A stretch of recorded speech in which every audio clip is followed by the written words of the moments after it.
um chamado, jamais vou me calar. Eu tenho um chamado, o Evangelho anuncia. Amém, nós estamos falando sobre essa autoridade. O apóstolo Paulo, ele fez esse clamor pela igreja, ele fez esse pedido para que a igreja pudesse tomar o seu posicionamento, um posicionamento espiritual que nós precisamos tomar nesse mundo, que nós precisamos tomar posse, vamos dizer assim, da nossa terra. Você vê que a palavra de Deus, ela é tão maravilhosa, né, que todo o ensino do Antigo Testamento, da Velha Aliança, que falava muito de posse de terra, de tomar posse de uma região, não é? No Novo Testamento, esse mesmo ensino nós já recebemos no contexto espiritual, porque nós sabemos que a nossa terra não está aqui nesse mundo, porque sabemos que esse mundo, não é? Ele vai ser destruído, esse mundo não vai ficar, não é? Nós vamos contemplar novos céus e novas terras, né? Então, o ensino do Novo Testamento é um ensino que diz assim, olha, você precisa tomar posse de uma terra, não é? De um contexto espiritual, de um contexto onde você esteja discernindo e compreendendo que a sua vida, seu viver, a sua família, o seu trabalho, as coisas que você realiza, não é? Isso não é o natural. Não é um contexto natural pura e simplesmente, não é um contexto do você contemplar com os seus olhos ou usar o seu intelecto, né, para tentar resolver um problema, para tentar solucionar, encontrar uma saída para alguma situação, mas a palavra de Deus, ela chama o nosso coração para o lado espiritual, que é o lado eterno, que é o lado que decide todas as coisas. Você crê nisso? Diga assim, olha, o espiritual é quem decide todas as coisas. Não é? Nós sabemos disso, nós sabemos que esse mundo jaz no maligno, mas apesar deste mundo estar entregue nas mãos do maligno, não é? Desde o dia em que você e eu, nós entregamos a nossa vida nas mãos de Jesus, nós estamos debaixo do poder de Deus. Diga, eu estou debaixo do poder de Deus. Então, mesmo estando nesse mundo, e aí o Evangelho, né, o próprio Jesus, ele vai nos ensinando isso, mesmo estando, pisando nesse mundo, morando nesse mundo, trabalhando, enfrentando todas as situações, conforme qualquer outro ser humano, mas a palavra de Deus diz assim, olha, você está nesse mundo, mas você não pertence a esse mundo. Você não vai depender desse mundo. Você não vai ser sustentado por esse mundo. Estou passando para você um posicionamento espiritual. Nós não podemos lembrar de Abraão, que quando ia sacrificar o seu filho, não é?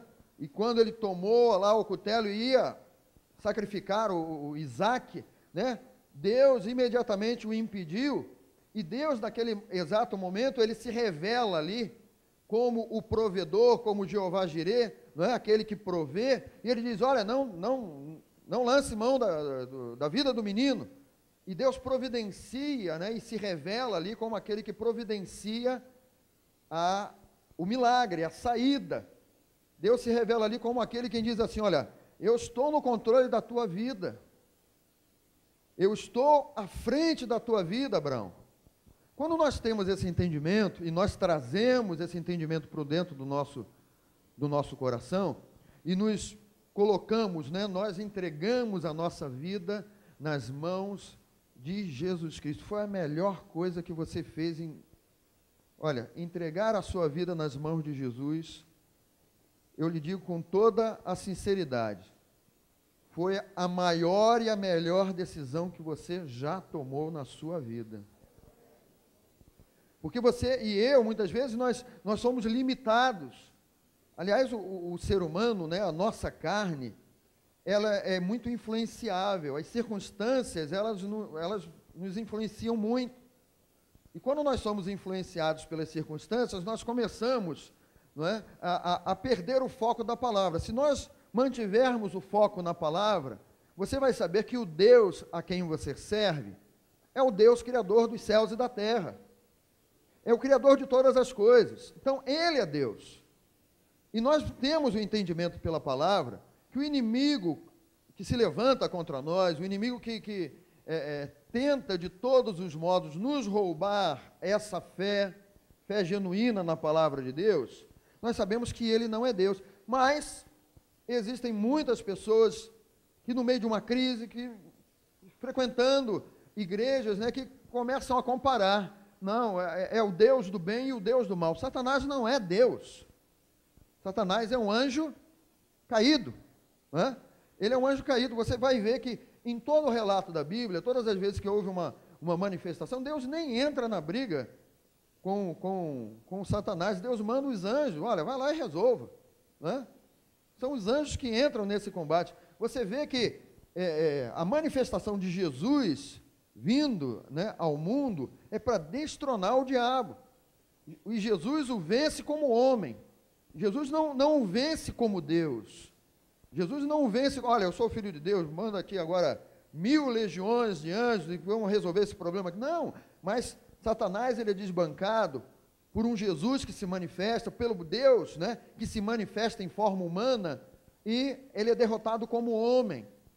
Ele não é derrotado como Deus. Então, Deus, ele como nós podemos dizer no popular, né? Deus, ele não se rebaixa para combater um anjo decaído, não, mas ele se coloca sempre naquela posição: eu sou Deus, Criador. E nós, como filhos, devemos ter esse mesmo entendimento. Não existe o Deus do mal, o inimigo, será que Deus está se esquecendo de mim? Não é? Quantas vezes você ouve esse tipo de coisa, né? Será que Deus está se esquecendo de mim? Será que Deus não está vendo, né? E eu costumo brincar, e sempre digo isso, né? Quando a pessoa fala isso, ela está chamando Deus de cego, né? Ou de surdo. Porque se você diz, será que Deus não está vendo isso? É porque você não tem, né, o entendimento bíblico de saber, não, os olhos de Deus sempre estão atentos sobre a minha vida. Você pode dizer isso para o seu colega aí? Os olhos de Deus sempre estão atentos sobre a tua vida. E os olhos de Deus não são como os nossos olhos. Porque vai chegando essas horas, os seus olhos vão querendo fechar. É ou não é? Mas Deus, ele não cochila. Deus, ele não dorme. Mas Deus está vigiando. Deus está zelando pela tua vida constantemente. Você dorme, Deus não. Enquanto você está dormindo, Deus está cuidando de você. Deus está zelando ali pelo teu sono. Então, esse entendimento do nosso Deus, da vitória de Jesus, é um entendimento pleno, uma vitória plena, né? Quando nós lemos aqui em Colossenses essa vitória, Colossenses capítulo 2, ele diz assim a partir do versículo 13: e a vós outros, que estáveis mortos pelas vossas transgressões e pela incircuncisão da vossa carne, vos deu vida juntamente com Cristo, com Ele, perdoando todos os nossos delitos, tendo cancelado o escrito de dívida que era contra nós e que constava de ordenanças, o qual nos era prejudicial, removeu inteiramente, encravando-o na cruz, e despojando os principados e as potestades, publicamente os expôs ao desprezo, triunfando deles na cruz.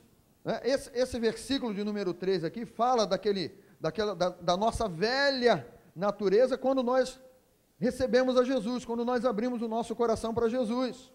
Naquele instante ali, nós saímos da morte. Diga, eu saí da morte. É por isso que Paulo diz assim: e vós outros que estáveis mortos pelas vossas transgressões e pela incircuncisão da vossa carne. Naquele momento que Jesus chegou na sua vida, aí entra essa segunda parte do versículo aqui: vos deu vida juntamente com Cristo, perdoando todos os nossos delitos. Diga, eu estou livre de todo o pecado.